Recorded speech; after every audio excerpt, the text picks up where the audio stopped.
Welcome to the remediation video for the unit that covers periodic trends, bonding, and molecular structure. In order to be able to participate in the remediation process, right now you're going to need to grab, first of all, your remediation invitation letter. You'll notice at the top of this letter there are 4 potential key concepts, central pieces of information that you need to understand, the essentials. And we have placed check marks next to the information that, based upon your test performance, it looks like you did not fully comprehend having taken the test once before.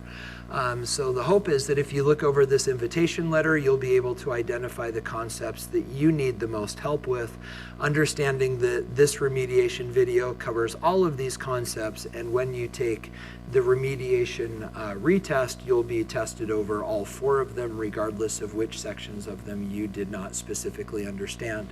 So you'll need your invitation letter. You'll also need your periodic table, of course, because everything we're doing relates back to your table. Then you'll need note-taking materials, and then also the assignment that was posted with this video. Understand that in order to get into the remediation sessions that are coming during Pride, you will need to have both notes from this video and then also that homework assignment completed. And please remember that the answers to that homework assignment are posted, and the expectation is that you're not only doing the assignment, but you're checking your answers. And if you have questions about why you're still getting some of these answers wrong, please be sure to get those questions answered either outside of class time or during the Pride remediation session. So if you do not have all of these things pulled together yet, please hit pause in the video, gather these things together, and then hit play when you're ready to go. Now that you have all of the information pulled together that you need in order to participate in this process, we are now going to look first at the information that we're going to cover over the next few minutes. So in order, the first thing that we're going to do is we are going to talk about how to identify whether substances are salts or molecules. We'll be doing this by relating it to the periodic table and their properties as metals and nonmetals. After that, we're going to talk about how to identify electronegativity relationships in compounds. We're going to find that this is going to be very important in the coming units and something that you need to be able to do. After that, of course, it's important that you know how to draw Lewis dot molecular structures, and we'll go back over that. And then finally, you'll need to be able to identify the 3-dimensional structures of these molecules based upon their Lewis dot structures. You'll notice that we have not included the specific names or angles for these molecules. While it is helpful to understand the names and angles, it's not critical that you know these, and you will not be tested again on the names and angles. You'll merely need to be able to draw their Lewis dot molecular structures and then identify what these look like 3-dimensionally. Okay, getting started and talking about identifying salts and molecules. A substance, a compound, is a salt or a molecule depending upon the atoms that make it up. And as you may remember when we went over the trends and parts of the periodic table, the periodic table is loosely broken into 2 sections. The majority of the periodic table on the left, as shown here by the blue boxes within the circle, these are the metals. Most of the periodic table, most of the elements are metals. The heavy blue line that stair steps through the right-hand side of the periodic table separates the metals from the nonmetals. And if we remember, these metals are weak and they tend to be electron losers. In class, we talked about the idea that they were big and weak and electron losers. But it's important for you to understand that the metals, the elements on the left, are weak and they tend to lose electrons. In contrast to that, over here on the right, the elements that are colored in green, these elements are the nonmetals. From class, we talked about the idea that they are small. And while that's true, it's important that you understand that these elements are strong and they tend to be electron gainers. We're not going to worry about the metalloids, the elements that are given in red. What you need to understand is that the elements on the left are the metals and they are electron losers, and the metals on the right are the electron gainers. Metals are weak, nonmetals are strong. From this, we can then figure out the types of compounds that these elements form when they get together. So the first type of compound that we are going to talk about are what are called the salts. Salts form when one element steals from another, creating ions. So in order for electron stealing to take place, first of all, we need an element that easily loses electrons. Those would be the metals because they are weak and they tend to lose their electrons. And when a weak metal gets together with a strong nonmetal, as you might expect, the strong nonmetal is able to steal electrons from the weak metal. As a result, the metal becomes positive, the nonmetal becomes negative, and those positive and negative charges attract, and we end up with ionic bond formation, which then results in salts. So anytime you have a metal bonding with a nonmetal, those will form salts. Now, the one exception to this is hydrogen. While hydrogen is technically a metal, you'll notice that it's colored green. The reason that it's colored green is because it actually tends to react as if it were a nonmetal. In class, we talked about the idea that hydrogen is an unusually strong metal, and as a result, it doesn't tend to lose electrons, so it reacts more like a nonmetal. So now let's talk about nonmetal reactions. So now we are done talking about the metals, and let's focus on the nonmetals, including hydrogen. So when two nonmetals get together, remember that nonmetals are strong and they tend to gain electrons. Well, when you get two nonmetals together, they start pulling on each other's electrons, but because they are both strong, neither one is able to steal from the other, and these atoms end up sharing.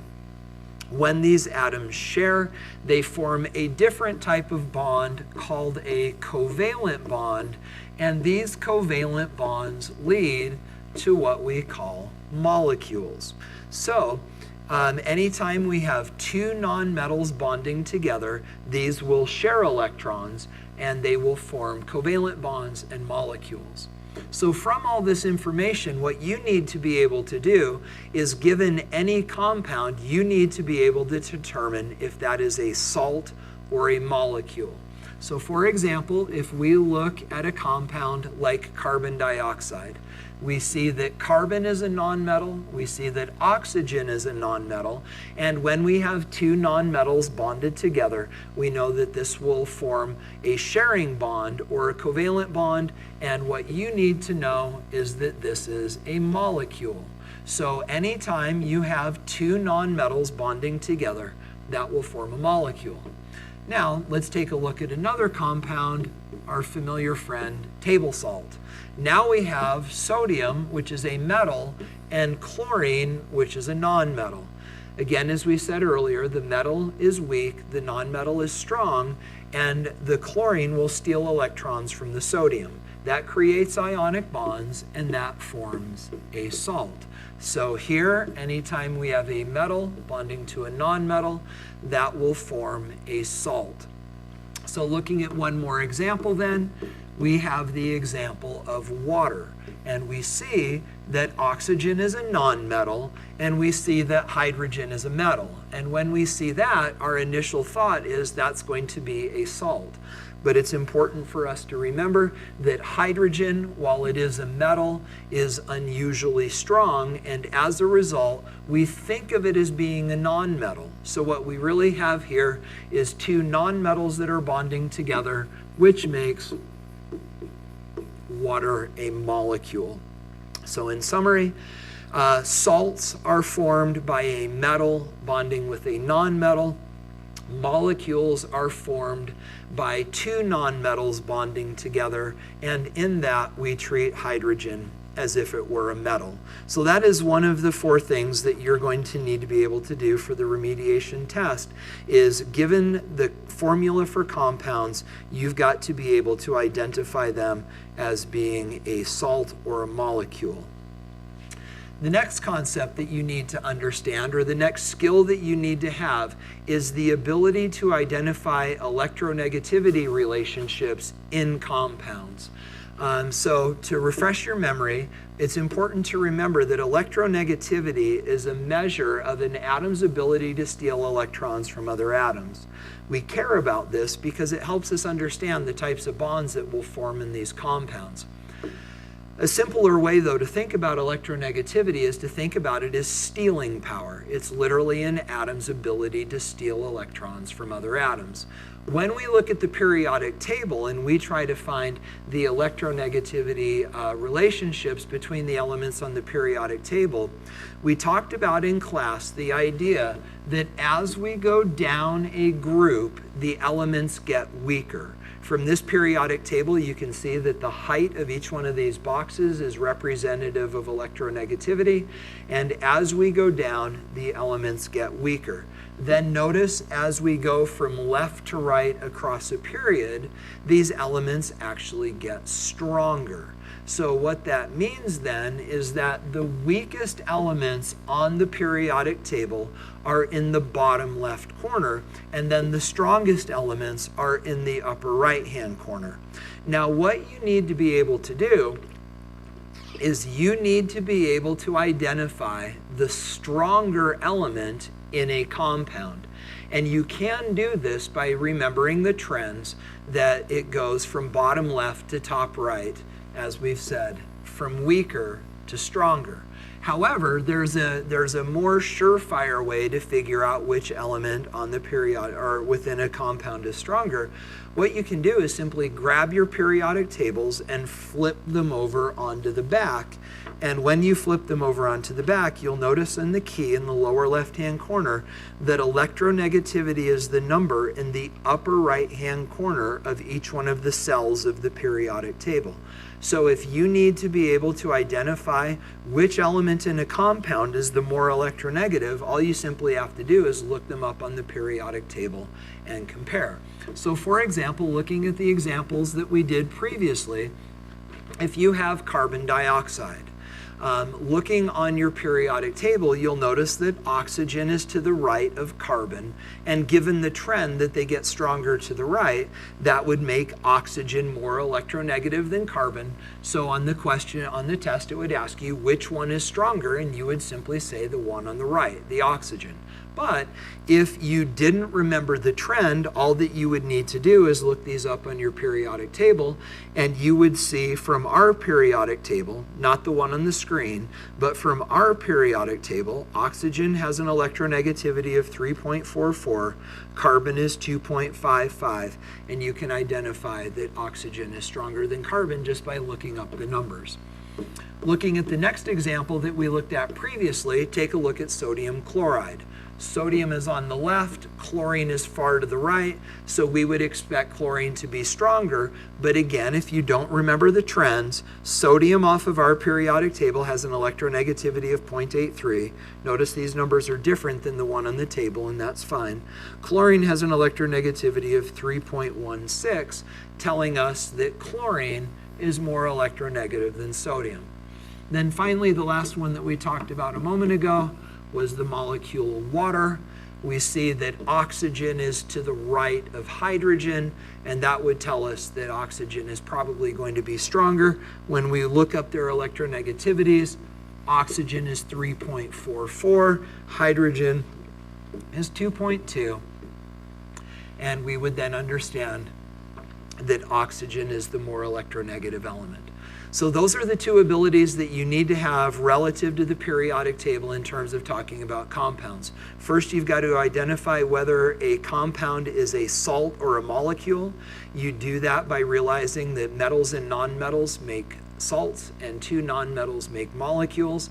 And then you've got to be able to compare their electronegativities. You can either do that by the trends, or the safest thing to do is to just look up their electronegativities on the back of our periodic table and then circle or identify the one that is strongest. So we're halfway done then with the things that we need to remediate. The remaining 2 actually have to do with molecules. In the last unit, you learned to draw the Lewis dot structures for molecules. Then initially you learned to count shared and lone pairs. After that, you learned to turn the shared and lone pairs into domain and molecular geometries and angles. And then we did a lab where you actually drew what these molecules looked like. Well, what we're going to do for remediation is actually the first and the last part. You need to be able to draw Lewis dot structures, and you need to be able to identify their 3-dimensional shapes.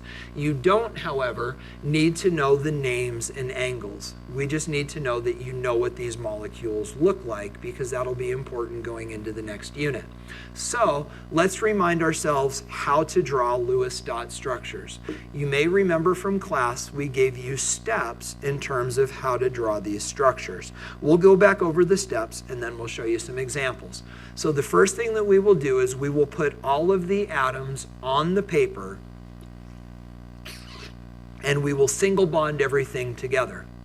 As we're doing this, it's important to remember that these molecules tend to be symmetrical, meaning they are evenly distributed in space or the same on all sides, when they can be. So for example, if we have the molecule NO2, we could organize these with a nitrogen and then 2 oxygens, but we notice that that is not symmetrical. We've got a nitrogen on one side, and we've got an oxygen on the other if we divide it down the middle, and that is not symmetrical. Instead, we would distribute these symmetrically so that the nitrogen is in the middle and the oxygens are on either side, making the molecule more symmetrical. Once we've drawn this symmetrically, the next thing that we need to remember is that carbon, because it has 4 bonding sites, tends to be in the middle, and we'll put it there whenever we can. It's important that we remember this one, and this was a very, very common mistake that we saw in the first test. When you are drawing, when you're putting these atoms on the paper, make sure that you do not put halogens or hydrogen in the middle. The halogens are group 7. They include fluorine, chlorine, bromine, iodine, and astatine. These elements will not be in the middle of molecules because they have 7 valence electrons and only 1 bonding site. Not only, though, can't they be in the middle, they also cannot double or triple bond. The halogens and hydrogen can only form 1 bond, and that's going to become more important later, but for now, never put these guys in the middle. The next thing that we need to do then is we need to count all the valence electrons for every atom, and when we do that, watch out for ions. If we have an ion, it will change the number of valence electrons. Once we have all of this done, we will then spread any unused electrons, any unused valence electrons around the molecule. And at this point, it really doesn't matter where we put them, except for one very important point. The halogens have got to be filled with unbonded electrons. As we mentioned a second ago, the halogens only have 1 bonding site, so they cannot double or triple bond. As a result, you've got to fill them up first. If you lost points on your Lewis dot structures on the test, very likely this is one of the mistakes you made. And then fourth, you will check and fill octets by creating multiple bonds. So these are the 4 steps for drawing Lewis dot structures. If you've fallen behind in taking notes, hit pause, get these things copied into your notes, and when you're ready to go, hit play, and we will start drawing Lewis dot structures together. Okay, now we're ready to start drawing Lewis dot structures. The first example that we are going to do is NCl3. In order to do this, the first thing that we need to do is we need to put these atoms on the paper and we need to draw them as symmetrically as possible. Now remember that in Lewis dot structures, up and down and left and right are meaningless. So we can draw our nitrogen and a chlorine and a chlorine and a chlorine. Now understand, it doesn't matter if these chlorines are top, bottom, left, or right. We remember that there actually aren't any 90-degree angles in these molecules anyway, so it doesn't matter. So that would be step number 1. Now step number 2 is to add up all the valence electrons. In order to do this, we need a periodic table. So we find nitrogen, and nitrogen being right here has 1, 2, 3, 4, 5 valence electrons. So nitrogen has got 5 valence electrons, and we will write that down right above the N. Then we find chlorine. Chlorine is element number 17. It has 1, 2, 3, 4, 5, 6, 7 valence electrons. So chlorine has got 7 valence electrons, but there are 3 of them. So that means a total of 21. Adding those up, we've got 26 electrons. Let's do this. So adding that up, we've got 26 electrons. Looking back at our previous picture then, we now need to figure out how many valence electrons we've already used. Remember that each one of these bonds counts as 2 electrons. So we have 2 and 2 and 2 valence electrons already accounted for on the screen. As a result, we have used already 6 total electrons, leaving us 20 more. So now it's time for us to put these 20 remaining electrons on the molecule.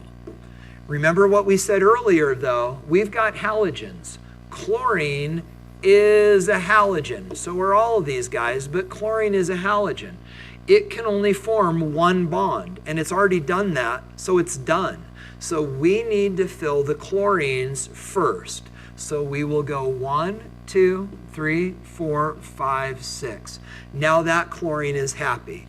Then 7, 8, 9, 10, 11, 12. Now that chlorine is happy with 8 electrons. Then 13, 14, 15, 16, 17, 18. And that chlorine is now full. We've used now 18 of the 20 electrons, so we've got 2 more, and we can put those on the nitrogens. Now that we've done that, the last thing that we need to do is check for full octets. And in doing this, and you don't need to draw these circles, but to help you see what we're looking at, you'll notice that this chlorine is surrounded by 8 electrons. 2, 4, 6, and then the bond is 8.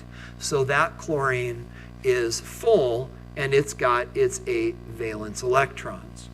You'll notice that on the right, this chlorine also has its 8 valence electrons. If you look down at the bottom, you'll notice that this chlorine also has its 8 valence electrons. And then finally, looking at the nitrogen also has 8 valence electrons. So everybody's got 8, and that would be the Lewis dot structure for NCl3. Notice that we do not need to worry about the names or the angles for this molecule. For now, all that you need to be able to do is draw its Lewis dot structure. Moving on then, let's take a shot at C2H4. Again, the first thing that we're going to do is we are going to get everything on the board. That means we've got carbons, and we learned a second ago that the carbons like to be in the middle, so we'll draw them like that. Then we've got hydrogens. We've got 4 of them, but rather than spreading them out 3 and 1, we are going to spread them out 2 and 2 to make these symmetrical. Now that we've done that, we've got all the atoms on the board, and it's time for us to take a look at valence electrons. Carbon, looking at your periodic table, has got 1, 2, 3, 4 valence electrons, but there's 2 of them for a total of 8. Hydrogen has got 1 valence electron, times 4 is 4, and that leaves us with a total of 12. Then counting the electrons that are already on the board, we've got 2, 4, 6, 8, 10. electrons on the board. So of these 12 electrons, we have already placed 10, leaving us with 2. So now we need to put these 2 electrons on the molecule, and the only place we can't put them is on the hydrogen, because hydrogen can only form 1 bond and then it's full. So we could put these 2 electrons on the left, or we could put these 2 electrons on the right. The thing that we don't want to do is separate them. We always treat electrons in pairs. So we'll leave the electrons on the right. So now it's time for us to check the octet rule. You'll notice that these hydrogens do not have 8 valence electrons. They don't want 8. They can only have 2. So once a hydrogen bonds, it's done. So then we look at our carbons. And if we look at the carbon on the right, we see that that carbon has got 4 sets of 2 electrons, and it is happy. But if we look at the carbon on the left, we notice that that guy's only got 6. So now we need to give the carbon on the left more electrons. In order to do that, we will take the 2 electrons off the carbon on the right, and we will push them into the middle, and we will form a double bond. And now, if we go and check octets, the carbon on the left has 4, the carbon on the right has 4, and that is the Lewis dot structure for C2H4. One more example. The last one that we need to do is a molecule with a charge. These are called polyatomic ions. You're learning about these currently in class, but we still need to learn to do their Lewis dot structures. So in order to do this, step number 1, get everything on the board, single bond it all together. Now we need, and remember top, bottom, left, and right does not matter, but what we need to do now is count valence electrons. Nitrogen is here. It is in group 5, so it's got 5 valence electrons. Oxygen is right next to it, group 6, times 3 is 18, and then remember the -1 charge gives us a bonus electron, giving us a total of 24. Now we need to count the number of electrons already on the board. We have 2, we have 4, we have 6. So of those 24 electrons, we have already used 6 of them. That leaves us a total of 18. So now we need to figure out how to get these on the board. And it does not matter where they go. We don't have any halogens to fill up first, so we can put them wherever we want. So maybe we'll start and we'll fill up an oxygen. 1, 2, 3, 4, 5, 6. So now we've used 6. Then maybe we go 7, 8, 9, 10, 11, 12, and then 13, 14, 15, 16. And that leaves us with 2 more electrons. And it does not matter where you put them. You could put 2 on the nitrogen and leave the oxygen on the right with 4. You could put 2 on the oxygen and not put any more on the nitrogen. It doesn't matter. You'll always end up in the same place. So we'll just leave these electrons on the oxygen on the right. Now when we check octets, this oxygen's got 8, this oxygen's got 8, this oxygen has also got 8. So all the nitrogens, or all the oxygens are happy. Notice though that the nitrogen has only got 6. So we need to give that nitrogen 2 more electrons. Of course that means we need to double bond, but where will we create the double bond? And it doesn't matter. We can go to any of these oxygens and take off 2 electrons. So I just removed 2 electrons from the oxygen on the left, and when I push those electrons into the middle, now if we take a look at our oxygen, it still has 8. Now our nitrogen has 8, they all have 8, and that would be the Lewis dot structure for NO3, remembering that the last thing we need to do is put this in brackets and add the charge. So that's how to draw Lewis dot structures. The last thing that you need to be able to do then is take these Lewis dot structures and figure out what these molecules actually look like. And I know that when you think about this, it gets a little overwhelming as you think about tetrahedral and trigonal pyramid and bent and straight and linear and trigonal planar and all of these different structures. Well, we are not going to ask that you know the names of these structures. What you do need to be able to do is link a Lewis dot structure with a shape. So first of all, let's talk about the shapes. This one should be familiar. It's got 4 points in 3-dimensional space. You may remember we call it tetrahedral, but whether you remember the name or not, this guy should be familiar. After this, we have a shape that we call trigonal pyramid. You'll notice that it's got 3 legs and that it looks kind of like a pyramid. It's not flat, but it's bent up a little bit. After that, we have a structure that we call bent that clearly looks bent. Following that, we have a structure that we call straight. Notice that straight only includes 2 atoms and 1 bond. So you'll find out that anytime we have only 1 bond, that structure is straight. In addition to that, we have this, which is also a 3-pointed shape.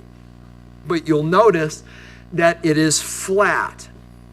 Again, you don't need to know the names, but this is called trigonal planar, and it is different from the one in the upper right-hand corner, trigonal pyramid, because the one in bottom left is flat and the one in top right is shaped like a pyramid. It bulges a little bit. Then finally, the last structure that we need to keep track of is what we call linear, and you'll notice that linear involves 1, 2, 3 atoms and 2 bonds. So what you've got to be able to do then is take Lewis dot structures and match them together with their shapes. So doing these in order, you will notice that this molecule, CH4, has 4 bonds. But if you look at all of the structures over here on the right, there's only one that has 4 bonds. So this has got to look like this. You don't need to know that's called tetrahedral. You just need to know that it looks like that guy. So now let's take a look at this second one. This second molecule has got 3 bonds. 1, 2, 3 bonds. So from the fact that it's got 3 bonds, that means that it either looks like this, because that guy in the upper right's got 3 bonds, or this, because the one in the lower left has also got 3 bonds. So how do you know which one it is? Well, the answer has to do with these unbonded electrons right here. What you're going to find out is that unbonded electrons make molecules bent out of shape. So this structure down in the lower left has 3 bonds, but it's very flat. It's not bent out of shape.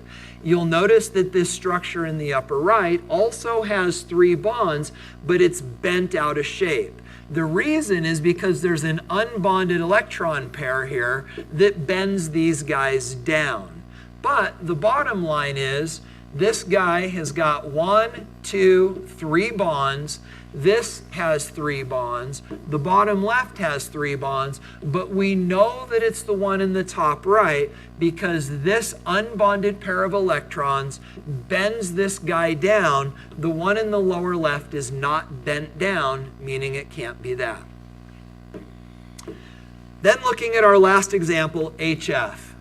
Here we've got 1 atom bonded to 2 atoms. We only have 1 bond. Anytime there's only 1 bond, it looks like that guy. So we call this linear or straight. It's not linear, it's straight. We call this straight. You don't need to know the name. You just need to know anytime there's 1 bond, it's that dude right there. Looking at some more examples. We take a look, we take a look at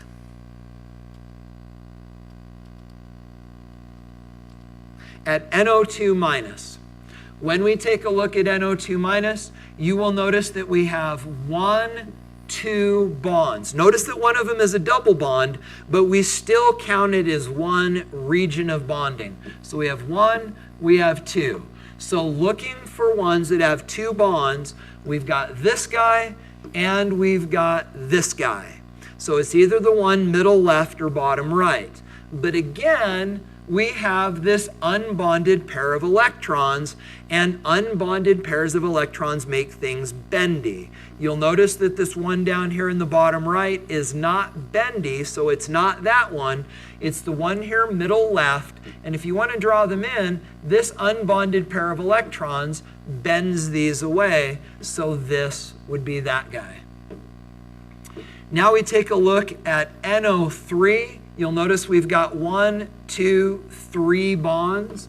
So if we've got 3 bonds, it again can either be upper right or bottom left.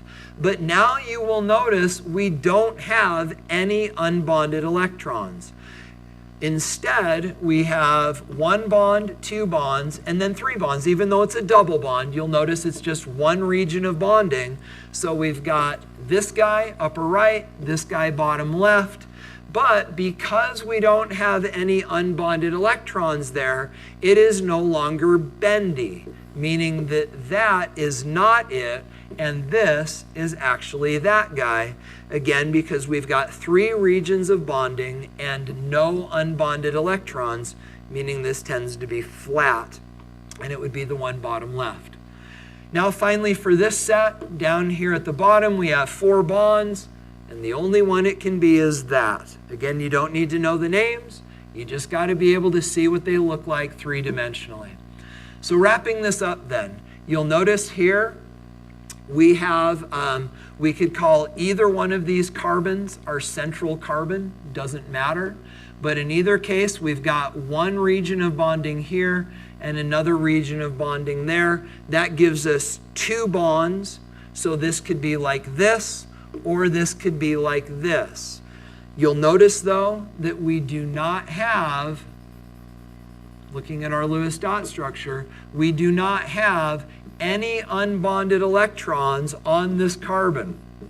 There are no unbonded electrons, meaning this is not bendy. We see that this molecule is bendy. So because this doesn't have unbonded electrons, it's not bendy, and it looks like that guy down in the bottom right. Now contrast that with the next example. Here we have, again, 2 bonds, but now we have unbonded electrons. So looking at our 2 bonded structures, we've got this one or this one, but you'll notice now we have unbonded electrons. As we said, unbonded electrons make these bendy. The one in the bottom right is not bendy. The one in the middle left is bendy, so it would look like that. Then finally wrapping this up, in the bottom we've got 1, 2, 3 bonds, which would mean it's either top right or bottom left. But again, as you're figuring out, this guy has got unbonded electrons. Unbonded electrons make this bendy. And so if we look down here at our bottom left-hand guy, that's not bendy, that's flat. So that's not our guy. The one in the upper right-hand corner is bendy, meaning that that would be 3 bonds in bendy, and that's what this guy would look like. So those are the things that you need to be able to do to be ready for the remediation test. Going back to where we started, let's take a look here and remind ourselves of the 3 things that will be covered in remediation. You need to be able to identify salts and molecules. That is based upon their metal and non-metal locations. You need to be able to compare electronegativities within compounds simply by looking up the numbers. You need to be able to draw Lewis dot molecular structures, and you need to be able to identify their 3-dimensional structures. You don't need to know the names and angles. In order for you to move on from here, what you need to do is you need to complete the homework assignment that was posted along with this video, and again, check your answers. Once you have done that, you will have the opportunity to attend one of 2 Pride sessions.